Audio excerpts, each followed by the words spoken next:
देखो यार, अगर किसानां ਦਾ 2000 ਅਗਲਾ ਸਾਲ 24 ਦੇ ਲਿਹਾਜ਼ ਨਾਲ ਫਸਲ ਜਾਂ ਜਿਣਸ ਦੇਖੀਏ ਅਪ ਡਾਊਨ ਦੇ ਹਿਸਾਬ ਨਾਲ, ਤੇ ਆਪਾਂ ਨੂੰ ਹੁਣੇ ਫੈਸਲਾ ਕਰ ਲੈਣਾ ਚਾਹੀਦਾ ਕਿ 2025 ਦੇ ਅੰਦਰ ਕਿਸਾਨ ਨੂੰ ਕਿਹੜੀ ਜਿਣਸ ਜਾਂ ਫਸਲ ਲਗਾਉਣੀ ਚਾਹੀਦੀ ਹੈ।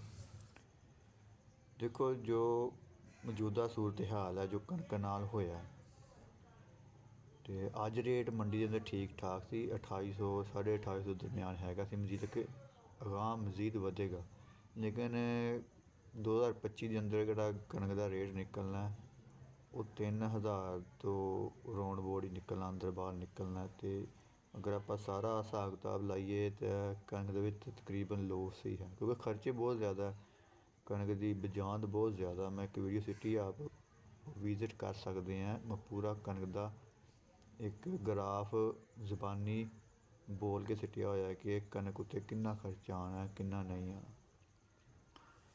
ਅਤੇ ਮਜ਼ੀਦ ਤੁਸਾਂ ਬਿਹਤਰ ਜਾਣਦੇ ਇਸ ਚੀਜ਼ ਦੇ ਬਾਰੇ, ਲੇਕਿਨ ਕਣਕ ਲਾਓ, ਦਰਮਿਆਨੀ ਲਾਓ, ਇਹ ਚੀਜ਼ ਤੁਹਾਨੂੰ ਇਸ ਤਰ੍ਹਾਂ ਫਾਇਦਾ ਨਹੀਂ ਦੇਗੀ।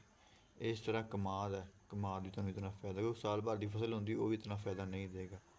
ਕਮਾਦ ਤੋਂ ਵੀ ਥੋੜ੍ਹਾ ਹੱਥ ਦੂਰ ਹੀ ਰੱਖੋ। ਅਤੇ ਆਉਂਦੇ ਸਾਲ ਕਪਾਹ ਦੀ ਬਹੁਤ ਜ਼ਿਆਦਾ ਕਾਸ਼ਤ ਹੈ। ਕਪਾਹ ਦਾ ਰੇਟ ਆਉਂਦੇ ਸਾਲ ਦਰਮਿਆਨਾ ਰਹੇਗਾ, ਨਾ ਬਹੁਤਾ ਹਾਈ ਹੋਏਗਾ, ਨਾ ਬਹੁਤਾ ਲੋ ਹੋਏਗਾ।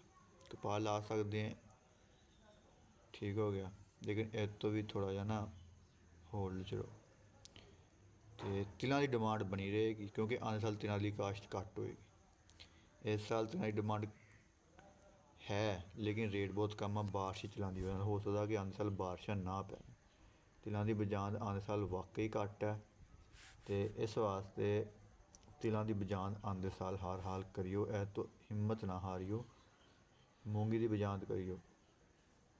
ਲੇਕਿਨ ਇਹਨਾਂ ਚੀਜ਼ਾਂ ਤੋਂ ਬਚੋ, ਮਸਲਨ ਗੰਦਮ ਹੋ ਗਈ,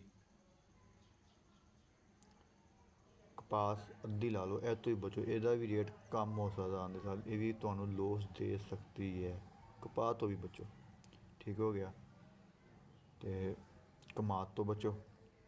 ਇੱਕ ਮਜ਼ੇ ਦੀ ਗੱਲ, ਆ ਪਿਆਜ਼ ਦੀ ਹਾਈਪ ਕ੍ਰੀਏਟ ਹੋਈ ਹੈ ਬਹੁਤ ਜ਼ਿਆਦਾ ਪਾਕਿਸਤਾਨ ਦੇ ਅੰਦਰ, ਬਹੁਤ ਜ਼ਿਆਦਾ ਪਿਆਜ਼ ਲੱਗਿਆ।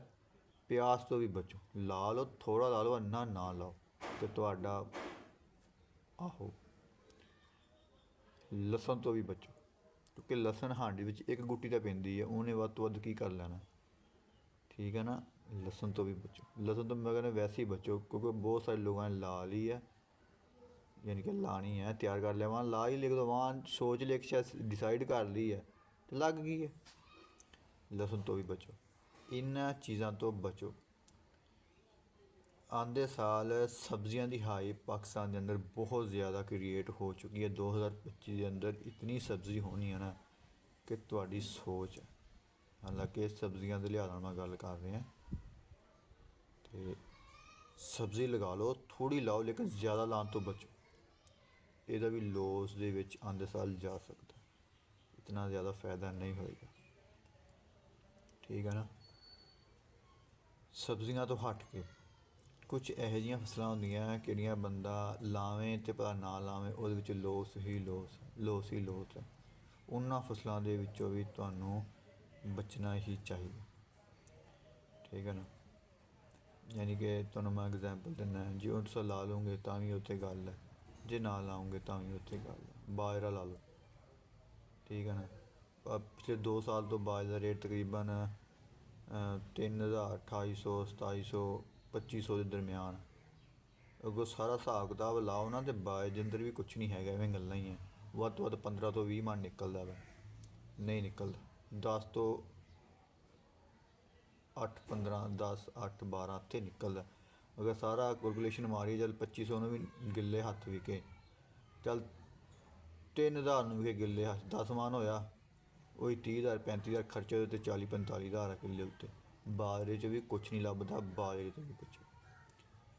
ਮਕਈ ਚੋਂ, ਮਕਈ ਦਾ 70 ਤੋਂ 80 90 ਹਜ਼ਾਰ ਲੱਖ ਰੁਪਏ ਬਾਅਦ ਜ਼ਕਾਤ ਬੰਦਾ ਅੱਛੇ ਤਰੀਕੇ ਨਾਲ ਪਾ ਲਏ ਨਾ, ਤਾਂ ਲੱਖ ਰੁਪਈਆ ਠੇਕਾ ਹੈ। ਠੇਕਾ ਨਹੀਂ ਯਾਰ, ਖਰਚਾ ਕਹਿ ਰਿਹਾ ਮੈਂ। ਠੇਕਾ ਪਾ ਕੇ 1,30,000 ਰੁਪਈਆ ਕਿੱਲੇ 'ਤੇ ਬਣਦਾ ਪਿਆ ਮੱਕੀ। ਮੱਕੀ ਦਾ ਕਿੰਨੇ ਦਾ ਰੇਟ 3200 3300 ਤੱਕ ਮੁਸਲਸਲ ਨਹੀਂ ਖੜਾ ਹੁੰਦਾ ਨਾ, ਤੇ ਮੱਕੀ ਤੋਂ ਵੀ ਬਚੋ। ਕਿਉਂਕਿ ਕਦੋਂ ਮੱਕੀ ਆਪਾਂ ਬੀਜਦੇ ਹਾਂ, ਮੱਕੀ ਦਾ ਰਾਇਲ ਵੱਧਦਾ, ਉਦੋਂ ਮੱਕੀ ਦਾ ਵੀ ਪ੍ਰੋਗਰਾਮ ਤਕਰੀਬਨ ਵੜ ਹੀ ਜਾਂਦਾ। 2000 1900 1800 1500 1100 900 ਤੇ ਆ ਜਾਂਦੀ। ਬਾਅਦ 'ਚ ਬੰਦਾ ਜ਼ਿਮੀਂਦਾਰ ਕਹਿੰਦੇ ਆ ਕੀ ਹੋ ਗਿਆ। ਇਹਨਾਂ ਫਸਲਾਂ ਤੋਂ ਬਚੋ, ਤੇ ਜ਼ਿਮੀਂਦਾਰ ਦਾ ਸੋਚ ਕੇ ਲਾਓ ਕਿ ਕਿੰਨਾਂ ਚੀਜ਼ਾਂ ਤੋਂ ਬਚਣਾ ਤੇ ਕਿੰਨਾਂ ਚੀਜ਼ਾਂ ਤੋਂ ਨਹੀਂ ਬਚਣਾ। ਬਾਕੀ ਅੱਲਾ ਬਿਹਤਰ ਜਾਣਦਾ 25 ਦੇ ਅੰਦਰ ਕੀ ਹੋਣਾ ਕੀ ਨਹੀਂ ਹੋਣਾ, ਲੇਕਿਨ ਮੌਜੂਦਾ ਸੂਰਤ ਹਾਲ ਦੇ ਮੁਤਾਬਕ 25 ਦੇ ਅੰਦਰ ਜ਼ਿਮੀਂਦਾਰ ਨੇ ਇੱਕ ਫਸਲ ਤੇ ਰਹਿਣੀ ਕੋਈ ਨਹੀਂ, ਠੀਕ ਹੈ ਨਾ। ਲੇਕਿਨ ਕਿੰਨਾ ਫਸਲਾਂ ਨੇ ਲੋਸ ਦੇਣਾ ਉਹ ਫਸਲਾਂ ਤੁਹਾਨੂੰ ਮੈਂ ਦੱਸਦੀ ਹਾਂ। ਇਹਨਾਂ ਫਸਲਾਂ ਨੇ ਲੋਸ ਦੇਣਾ, ਤੇ ਇਹਨਾਂ ਤੋਂ ਬਚੋ। ਲਾਓ ਅੱਧੀਆਂ ਲਾ ਲਓ, ਜ਼ਿਆਦਾ ਨਾ ਲਾਓ, ਲੇਕਿਨ ਬਹਰਹਾਲ ਜ਼ਿਆਦਾ ਬਚੋ ਇਹਨਾਂ ਤੋਂ।